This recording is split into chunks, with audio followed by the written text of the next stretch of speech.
23 मई 2025 की दोपहर 2:18 के आसपास का वक्त रहा होगा। राजा रघुवंशी अपनी पत्नी सोनम रघुवंशी से कहता है, मुझे बहुत तेज टॉयलेट आ रहा है, मैं टॉयलेट करने के लिए जा रहा हूँ।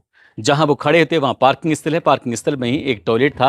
वो टॉयलेट करने के लिए जैसे जाता है तो पहले से ही वहां पर 3 लोग मौजूद होते हैं।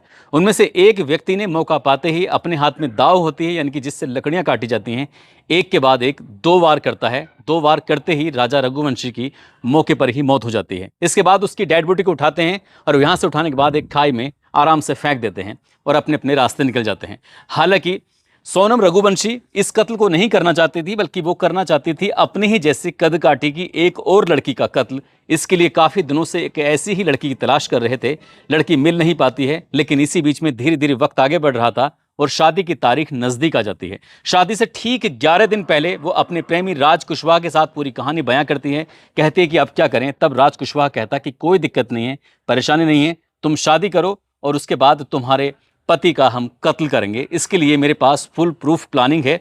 अगर वो नौकर से शादी करती तो उसके पिता को हार्ट अटैक आ सकता था, इसलिए अपने पिता की जान बचाने के लिए उसने मजबूरी में शादी कर ली थी। वो सोच रही थी कि विधवा बनकर वो राज कुशवाहा की जिंदगी में आएगी और बाकी की जिंदगी आराम से बिताएगी।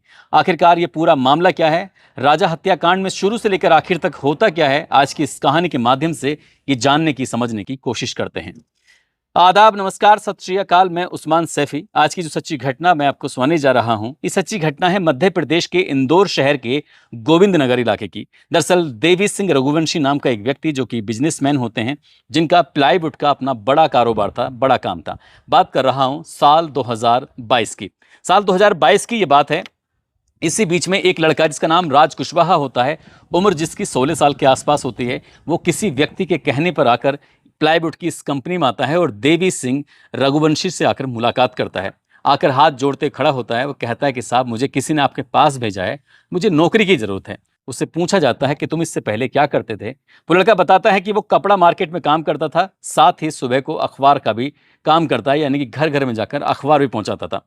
अपनी घर की स्थिति बताता है। कहता है कि 2 बहनें हैं उसकी, पिता की कोरोना काल में मौत हो चुकी है, माँ है, परिवार की स्थिति बेहद खराब है, गरीब है, उसको नौकरी की हर हाल में जरूरत है। वैसे वो उत्तर प्रदेश के कानपुर के रामपुर गांव का रहने वाला है और यहाँ पर आपके पास नौकरी की तलाश में आया है। यहीं पास में ही एक जगह लगती है, वहां अपने परिवार के साथ रह रहा है लगभग 10 साल के आसपास से। जैसे ही देवी सिंह रघुवंशी ने इसको देखा, देखने के बाद उससे पूछा कि तुम क्या काम कर सकते हो। वो बताता है कि साहब, मुझे कंप्यूटर का भी काम आता है। तब उसे काम दिया जाता है बिलिंग का। वो बिलिंग का काम करता है। जो काम करने का उसका तौर तरीका था, राज कुशवाहा का घर का ऐसा कौन सा सदस्य था जिसके दिल में राज कुशवाहा ने अपनी जगह स्थापित ना कर ली थी। क्योंकि वो काम करता था तो पूरी ईमानदारी, पूरी शिद्दत के साथ, चाहे भूख कितनी भी लगे, लेकिन जब तक वो काम खत्म नहीं कर लिया करता था तब तक वो अपना काम नहीं छोड़ता था। कभी कभी तो काम करते करते उसको 16 से 18 घंटे हो जाया करते थे, लेकिन उसने काम नहीं छोड़ा। उसी की ये ईमानदारी थी कि राज कुशवाहा की दस्तक देवी सिंह रघुवंशी के घर तक पहुंच जाती है। इसी बीच में मौका पड़ता है और देवी सिंह रघुवंशी की एक बेटी जिसका नाम सोनम रघुवंशी होता है। सोनम रघुवंशी ने पढ़ाई लिखाई करने के बाद अपने ही पिता के कारोबार में हाथ बटाना शुरू कर दिया। अब जब त्योहार आता था रक्षाबंधन का, तब ये राज कुशवाहा घर पर जाया करता था और वाकई राखी बंधवाया करता था। उसके बाद अपनी खुद की सगी बहनों से राखी बंधवाया करता था। वक्त आगे ऐसे ही बढ़ रहा था और राज कुशवाहा की ईमानदारी के चर्चे, उसके काम करने के तरीके के चर्चे घर में होते थे। चाहे पूरी फैक्ट्री के अंदर किसी पे विश्वास हो या ना हो, लेकिन राज कुशवाहा पर सबके सब विश्वास किया करते थे। वक्त ऐसे ही आगे बढ़ रहा था। जब ये सोनम रघुवंशी इस लड़के को राखी बांधती थी तब उसे तकलीफ होती थी, अफसोस होता था कि जो लड़का उसकी ज़िंदगी का हिस्सा बनना चाहिए, दरअसल उसे राखी बांधकर वो अच्छा नहीं कर रही है। और ये पहले साल, दूसरे साल तो राखी बनती है, लेकिन तीसरे साल कोई बहाना कर दिया जाता है और राखी नहीं बांधी जाती है। तभी यहाँ मौका पाते ही अपने प्यार का इजहार कर दिया जाता है और दोनों एक दूसरे से मिलना जुलना शुरू कर देते हैं। हालांकि मिलने के लिए कोई रोक नहीं था, कोई टोक नहीं था, कहीं कोई ऐसी बंदिशें नहीं थी, क्योंकि जिस फैक्ट्री में वो लड़का काम कर रहा है उसी फैक्ट्री की सोनम रघुवंशी HR मैनेजर होती है। सब कुछ उसके हाथ में होता है। उसने उसी की ईमानदारी को देखते हुए तो ये सब किया था। लड़की और लड़के की उम्र में लगभग 5 या 6 साल का अंतर रहा होगा, लेकिन ये अंतर कोई माने नहीं रखता है जब ये लड़की को इस लड़के से प्यार हो जाता है। आपस में एक दूसरे से बातचीत करते हैं और इसी तरह से वक्त आगे बढ़ रहा था। वक्त आगे बढ़ते बढ़ते लड़की को लड़के की तलाश कर रहे थे घर वाले, परिवार वाले, लेकिन लड़की मांगलिक होती है और मांगलिक रिश्ता ढूंढ पाना बहुत मुश्किल हो जाता है। मांगलिक एक दोष होता है, उस दोष को खत्म करने के लिए लड़की अगर मांगलिक है तो लड़का भी मांगलिक होना जरूरी है। लगभग 3 साल से लड़के की तलाश कर रहे थे, मिल नहीं पाता, लेकिन एक दिन ये सहकार नगर के रहने वाले राजा रघुवंशी के परिवार के सदस्यों ने आकर देवी सिंह रघुवंशी के परिवार से संपर्क किया। एक पत्रिका में देखा, पत्रिका में देखने के बाद फिर दोनों परिवार वाले आपस में मिलते हैं, बातचीत करते हैं और बातचीत करने के बाद यहाँ से शादी की बात आगे बढ़नी शुरू हो जाती है। जब ये बात सोनम रघुवंशी को पता चलती है तो सोनम रघुवंशी को बड़ा अफसोस होता है।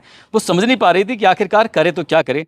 तभी उसने एक प्लान बनाया और प्लान कुछ ऐसा बनाया, ये 11 मई 2025 को रोका हो जाता है, लेकिन फरवरी 2025 में ही ये प्लान कर लेती है कि अगर ये शादी को तोड़ना है, इस शादी को नहीं रोकना है तो उसके लिए कुछ ना कुछ करना पड़ेगा। सबसे पहली प्लानिंग करती है कि वो एक नदी के किनारे अपनी स्कूटी को रोकेगी, खड़ा करेगी, वहां पर अपना चप्पल छोड़ देगी, उसके बाद वो अचानक से गायब हो जाएगी। घर वालों को ये पता लगेगा कि नदी में डूबकर वो मर चुकी है। लेकिन वो ये प्लान इसलिए फेल हो जाता है क्योंकि नदी का पानी बहुत ज़्यादा गहरा नहीं था, बहुत ज़्यादा दूर तक नहीं जा रहा था। इसलिए घर वालों को वो कब तक झूठ बोलती, क्योंकि उसकी लाश अगर नहीं मिलती तो जाहिर सी बात है उसे तलाश करना शुरू कर देते। इसके बाद वो दूसरी प्लानिंग की जाती है। दूसरी प्लानिंग कुछ इस तरह से होती है कि राज कुशवाहा कहता है कि तुम्हारे जैसी कोई लड़की हो, तुम्हारे जैसी कद काठी की, देखने वाले की, तो उस लड़की को जिंदा जला दिया जाए। तो जाहिर सी बात है फिर घर वालों की तलाश खत्म हो जाएगी और फिर घर वाले तुम्हें तलाशेंगे नहीं और हम आराम से अपनी एक नई जिंदगी जिएंगे और सब कुछ ठीक ठाक रहेगा। ऐसे करते करते फरवरी से प्लानिंग शुरू होती है। फरवरी निकल जाता है, मार्च निकल जाता है, अप्रैल निकल जाता है, लेकिन वो लड़की ऐसी ही कदकाठी की मिल नहीं पा रही थी जिससे क्या सोनम रघुवंशी की हत्या या फिर उसकी मौत दिखाई जा सके।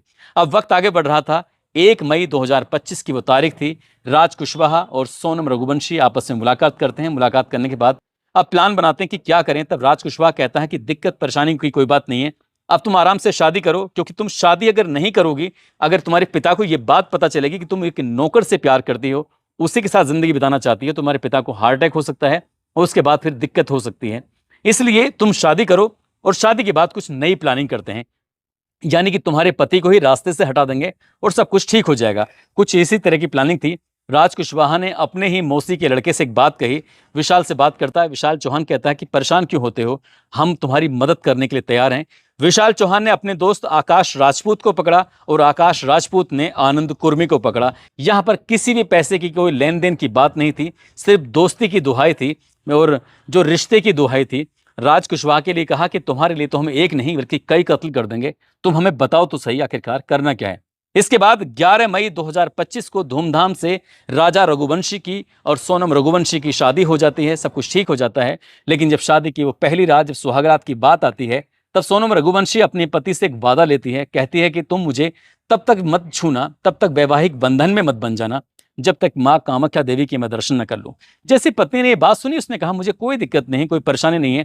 तब यहां से सिर्फ गुवाहाटी तक का प्लान बनाया जाता है ताकि माँ कामाख्या देवी के दर्शन किए जा सकें। लेकिन यहां से प्लानिंग इसलिए फेल हो जाती है क्योंकि वो अपने साथियों को, राज कुशवाहा जो साथी होते हैं विशाल, आकाश, आनंद, इनको पहले ही गुवाहाटी भेज देता है और कहता है कि जैसे ही ये माँ कामाख्या देवी के दर्शन करेंगे, यहीं पर इनका कत्ल कर देना, यहीं पर इनको मार देना। अब यहाँ पर मारने की पूरी प्लानिंग थी, लेकिन ऐसा मौका नहीं मिल पाता है। हालांकि दाव खरीद ली जाती है, वो दराती खरीद ली जाती है, जिससे क्या कत्ल करना था, मारना था, लेकिन गुवाहाटी में ऐसा मौका नहीं मिल पाता। इसलिए ये सफर अब आगे बढ़ जाता है। 21 तारीख को शिलोंग पहुंच जाते हैं, बालाजी गेस्ट हाउस पर रुकते हैं और 22 मई को शिलोंग से लगभग 80 किलोमीटर दूर पूर्वी खासी हिल्स सोहरा थाना क्षेत्र का बोईसा डोंग एक जगह लगती है। वहां पर एक पार्किंग लॉज होता है। इसी बीच में इसको लग रहा था कि मुझे बहुत तेज टॉयलेट आ रहा है। ये 23 मई 2025 की दोपहर 2:18 के आसपास का वक्त हो रहा था।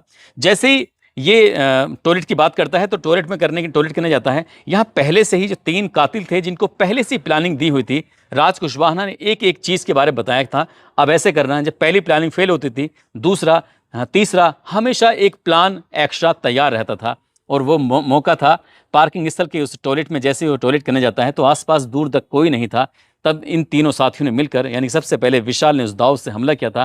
पहला और दूसरा वार जैसे ही करता है, 2 वार में ही राजा रघुवंशी की मौत हो जाती है। उसके बाद उसके शव को, उसकी लाश को उठाते हैं। उठाने के बाद खाई में आराम से फेंक देते हैं। और इस बात का किसी को पता नहीं चलता। यहाँ से लगभग 10 या 11 किलोमीटर दूर एक जगह पे मिलते हैं। यहाँ पर सोनम रघुवंशी अपनी जेब से कुछ पैसे निकालती है और पैसे निकालने के बाद कहती है कि तुम मेरे छोटे भाई की तरह हो, ये पैसे रखो, आराम से घर जाओ, कोई दिक्कत नहीं, कोई परेशानी की बात नहीं है। इसके बाद ये लड़की सीधा उस होटल में जाती है जो जिस होटल में ये रुकी हुई थी। वहाँ होटल में जाने के बाद वहाँ खाने का ऑर्डर देती है। हालांकि दिन की एक ऑडियो थी जो लगातार वायरल हो रही थी। सास को बताया था कि उसने उपवास रखा हुआ है, लेकिन होटल में जाने के बाद वो खाने का ऑर्डर कर देती है। यहाँ सबसे पहली वो गलती करती है जहाँ से उसके पकड़े जाने के रास्ते खुलने शुरू हो जाते हैं। आखिरकार वहाँ जाती है, अपना सामान निकालती है, लेकिन सामान में बस जिसकी उसको लग रहा था ज़्यादा ज़रूरत है उस सामान को तो लेती है और बाकी सारा का सारा सामान वैसे के वैसे ही छोड़ देती है। अब यहाँ से वो एक टैक्सी पकड़ती है और टैक्सी पकड़ने के बाद शिलोंग से सीधा गुवाहाटी के लिए, गुवाहाटी से सिलीगुड़ी के लिए ये 23 तारीख को ही यहाँ से निकल जाती है और उसके बाद फिर पटना पहुँचती है, पटना से आरा जाती है, आरा से लखनऊ, लखनऊ से इंदौर, कभी टैक्सी, कभी बस, कभी कोई और साधन। लेकिन जब यहाँ से वो निकल रही थी, जब कत्ल करने के बाद 10-12 किलोमीटर दूर जाके मिले थे, तब विशाल ने उसे एक बुर्का दिया था। बुर्का काले रंग का इसलिए दिया था कि तुम आराम से इसे पहनकर निकल जाना, कोई तुम्हें पहचान नहीं पाएगा, क्योंकि रास्ते में किसी सीसीटीवी कैमरे में अगर तुम आ गई तो जाहिर सी बात है पकड़ी जा सकती हो, इसलिए आराम से इसे पहन के निकल जाना। जहां जहां तक उसे लग रहा था कि मैं आराम से जा सकती हूं, वहां वहां तक उसने उस बुर्के का इस्तेमाल किया। बाकी अपने सफर पर निकल जाती है, शिलोंग, गुवाहाटी, सिलीगुड़ी, पटना, आरा, लखनऊ, और उसके बाद वो 26 तारीख को इंदौर पहुंच जाती है। इंदौर में आराम से रह रही थी, कोई दिक्कत नहीं, कोई परेशानी नहीं। जहां राज कुशवाहा ने उसको जगह बताई थी उसी जगह पर उसका रहना सहना चल रहा था। और सोशल मीडिया के अलग अलग प्लेटफॉर्म, चाहे वो न्यूज़ चैनल हो, चाहे वो सोशल मीडिया हो, या प्रिंट मीडिया हो, सभी को वो लगातार देख रही थी, अपडेट हो रही थी कि आखिरकार अब क्या चल रहा है। लेकिन इसी बीच में एक कहानी नई शुरू हो जाती है। जब 2 जून 2025 की सुबह लगभग 11:30 बजे के आसपास इसके पति राजा रघुवंशी की लाश मिल जाती है, तभी उसने सोचा कि यहाँ से अब लड़की का भाई जो गोविंद होता है, उसने एक बयान दिया था टीवी चैनल पर। उसने कहा था कि उसकी बहन का किडनैप कर लिया गया है, बांग्लादेशी उसे ले गए हैं।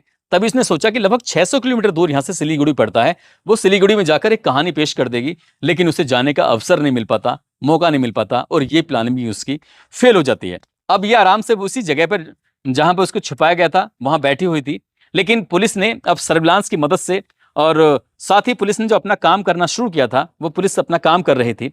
और पुलिस ने सबसे पहले ललितपुर में जाकर सादा वर्दी में एक जगह दबिश देती है, और दबिश देने के बाद इन तीनों आरोपियों में से एक को पकड़ लेती है। लेकिन उसे पकड़ने से पहले उसने राज को एक मैसेज दे दिया था कि राज, मैं पकड़ा जा चुका हूं, मेरे घर के इर्द गिर्द सादा वर्दी में पुलिस दिखाई दे रही है, कुछ ना कुछ गड़बड़ है, लगता है हम जल्दी ही पकड़े जाने वाले हैं। जैसे राज को मैसेज पहुंचता है, राज ये मैसेज देता है इसलिए अपनी सोनम रघुवंशी को, कहता है कि तुम जितनी जल्दी हो सके यहाँ से निकल जाओ। पुलिस अगर हमारे दोस्त के पास पहुंच चुकी है तो विशाल के पास भी जाएगी, आकाश के पास भी जाएगी, मेरे पास भी आएगी। सोनम को वहां से निकाला जाता है। सोनम वहां से मौका पाते ही एक टैक्सी पकड़ती है, बनारस पहुंचती है, और बनारस से होते उसके बाद फिर एक वाहन और दूसरा पकड़ती है। यहाँ से 8-9 जून 2025 की रात लगभग 1 बजे के आसपास उत्तर प्रदेश के गाजीपुर नंदगंज थाना क्षेत्र के हाईवे के किनारे काशी चाय का जायका एक ढाबा होता है, वहां जाकर वहां पहुंच जाती है, ब्लैक टी शर्ट में, ब्लैक पैंट में। और जाने के बाद होटल मालिक को एक कहानी बताती है। होटल मालिक यकीन कर लेता है, लेकिन एक शख्स ऐसा था जो इस कहानी पर यकीन नहीं कर रहा था। उसका नाम था सोनम रघुवंशी का अपना ही सगा भाई, जिसका नाम गोविंद होता है। गोविंद समझ जाता है कि जब राज का नाम आता है तो यहाँ कुछ ना कुछ ऐसी बात है, इसलिए उसने अपनी रास्ता बदल चुका था। जबकि वो अपनी बहन को तलाश करने के लिए लगातार 17 दिन से शिलोंग के अलग अलग हिस्सों में घूम रहा था। साथ ही राजा रघुवंशी का जो भाई होता है विपिन, वो भी अपने भाई को इधर उधर तलाश कर रहा था। आखिरकार पुलिस इनको तलाश कर रही थी, लेकिन ये असल में पकड़े कैसे जाते हैं, पुलिस के लिए सबसे पहली लीड मिलती है। जो गाइड होता है अल्बर्ट पेड, उसका जो पहला गाइड होता है, उससे जब पूछताछ की जाती है, उसने कहा मुझे तो उन्होंने नहीं किया, लेकिन उनके साथ 3 ऐसे व्यक्ति थे जो हिंदी बोल रहे थे। उसके बाद पुलिस ने सर्विलांस टीम की मदद लेना शुरू किया, और सर्विलांस की मदद लेने के बाद ललितपुर तक पुलिस पहुंच जाती है। साथ ही जब पुलिस नॉन गिरियात होटल में पहुंचती है, नॉन गिरियात होटल में जब जाकर बातचीत करती है, तो वहां राजा रघुवंशी का तो सामान मिल जाता है और सोनम रघुवंशी का भी सामान मिल जाता है, लेकिन मंगलसूत्र मिल जाता है और बिछिया मिल जाती है। जिसकी नई नई शादी हो वो अपना मंगलसूत्र कैसे भूल सकती है। तभी कहीं ना कहीं इनको डाउट होता है। जब 2 तारीख को पुलिस को बॉडी मिलती है, उसके बाद पोस्टमार्टम कराया जाता है, और पोस्टमार्टम के बाद पता चलता है कि राजा रघुवंशी की हत्या हो चुकी है और हत्या जो हुई थी वो 23 मई 2025 के दोपहर लगभग 2 बजे के आसपास हुई थी। उससे कुछ देर पहले ही, लगभग आधे घंटे पहले ही वो अपनी सास से बात कर रही थी, तभी वो हत्या हुई थी। पुलिस ने सहज अंदाजा लगाया कि हो ना हो इसमें सोनम का कुछ ना कुछ हाथ जरूर रहा होगा, इसलिए पुलिस ने कड़ियां दर कड़ियां जोड़ना शुरू किया। उसके बाद सोनम से राज और राज से जो बाकी और साथी होते हैं, विशाल, आकाश और आनंद, पुलिस वहां तक पहुंच जाती है। सारे के सारे कातिल पकड़े जाते हैं, गिरफ्तार करके उनको 8 दिन की रिमांड पर लिया जाता है। और पहले ही दिन पुलिस ने जब उनसे बातचीत की तभी पूरे घटनाक्रम निकल के सामने आता है। पुलिस ने भी दावा किया है कि बहुत कम समय में वो चार्जशीट दाखिल कर देगी और चार्जशीट दाखिल करने के बाद आरोपियों को कम से कम समय में सजा दिलवाने की कोशिश करेगी। और ये सर्विलांस की मदद, साथ ही वो विधवा बनकर राज कुशवाहा के साथ अपनी जिंदगी बिताना चाहती थी, उसके सपने चकनाचूर हो गए, क्योंकि बाकी की जिंदगी अब उसकी सलाखों के पीछे गुजरेगी। दोस्तों, इस पूरे घटनाक्रम को सुनाने का उद्देश्य किसी को परेशान करना नहीं है, किसी का दिल दुखाना नहीं है, बल्कि आपको जागरूक करना है, आपको सचेत करना है। सोनम रघुवंशी के भाई गोविंद रघुवंशी ये कहते हैं कि काश एक बार सोनम रघुवंशी ने कहा होता कि मैं राज कुशवाहा से शादी करना चाहती हूँ, तो राजा रघुवंशी आज जिंदा होता, किसी का मर्डर करने की जरूरत नहीं थी। राज कुशवाहा दरअसल वो गरीब जरूर था, लेकिन ईमानदारी से काम करता था। उसी की ईमानदारी पर वो फिदा भी हुई थी। पूरे परिवार के लोग इसी बात का उसका सम्मान भी करते थे। दोस्तों, जाते जाते मानसी गिरी हैं और यश कुमार हैं, आज इनका जन्मदिन है। इनको जन्मदिन की ढेरों सारी शुभकामनाएं, बहुत बहुत मुबारकबाद। साथ ही मोतिहारी के रहने वाले गुड्डू चौहान, उनकी पत्नी आशा चौहान हैं, और सुरेंद्र प्रताप सिंह और उनकी पत्नी है हेमा। आज इनकी शादी की सालगिरह है। इनको शादी की सालगिरह की ढेरों सारी शुभकामनाएं, बहुत बहुत मुबारकबाद। कुछ लोगों ने नाम लेने की अपील की है, जिसमें रतन कुमार हैं, रमेशपुरी गोस्वामी, बहादुर सिंह, रोहित कुमार, मनीष बंसल, गौरी उपाध्याय, हरप्रीत सिंह, नेहा सिंह, शाफिया मुस्कान, दमरूलाल यादव, सलीम मलिक, ओम प्रकाश पाटीदार, नवीन यादव, हासिम अहमद, आरती कुमारी, लकी वर्मा, राजकुमार शाह, आदर्श कुमार, माही चौधरी, किशन अग्रवाल, सैफ आलम, इन लोगों ने नाम लेने की अपील की थी। आप सब लोग अपना ख्याल रखें, सुरक्षित रहें। जय हिंद, जय भारत।